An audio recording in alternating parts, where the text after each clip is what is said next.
It is very important to understand the LangChain ecosystem.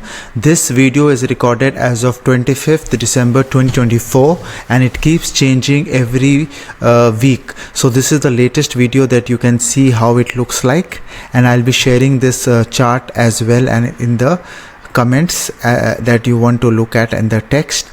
So this is the whole ecosystem LangChain, and this whole ecosystem was built upon the purpose of making large language models accessible to everyone.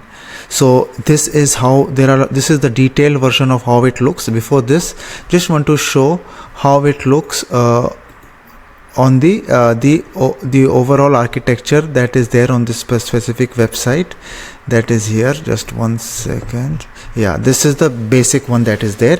If you can see, LangGraph platform integration, LangChain, and then LangGraph. So some are open source, and LangSmith is mainly commercial, that is monitoring all the activities within the specific ecosystem. So now coming to this particular graph wherein it goes in details about what the basic that we saw. In LangChain there are a lot of things that are there. We will just quickly look at this. The LangSmith is for observability and it is commercial, as we all know, and then there is LangServe, it helps in deployment. Chains as REST APIs, so they are giving you endpoints to deploy your applications anywhere. Templates are there that you can start using, and then you have the LangChain. LangChain is very important and it is available both in Python and JavaScript. Let me just go in a little bit details. We all have seen the different components like chain, agents, and retrieval strategies. Then we have a change of many components that were there in the LangChain to LangChain community. Why this is like? Because in LangChain community you can use any model, be it OpenAI, Grok, Anthropic.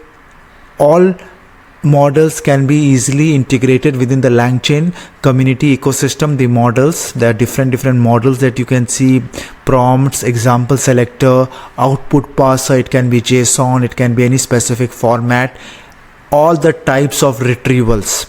That is the most important part. Document loaders, vector stores, text splitter, and the different embedding models. It is flexible to use any of the embedded models. And then we have the major buzz that is happening nowadays about AI agents, wherein you have different tools. In the previous video we also looked at one ecosystem, how you are doing sequential movement of this specific thing.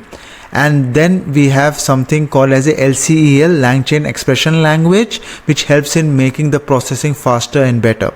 So this is something that is there in the LangChain ecosystem, wherein which is good to understand how it is a part of the whole Lang family ecosystem that is there.